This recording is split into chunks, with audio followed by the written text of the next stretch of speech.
Welcome everyone, welcome to the channel. So today we have Samsung Galaxy A53 in front of me, and in this video I'm going to show you how to enable developer option on this phone. So this is very good phone from Samsung, was released in 2022.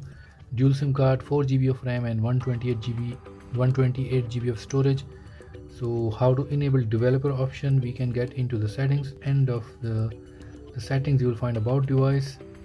So here we have software information. In the software information you will find build number, so you can tap 7 times on build number, then it will enable developer options. So 1 2 3 4 5 6 7, it will ask you the password or the device password or the pin, whatever you have on your device. So allow development settings, okay, and that's how you enable developer option and developer mode in Samsung Galaxy A53. Thank you for watching tutorial videos. Please subscribe to the channel and stay tuned for more.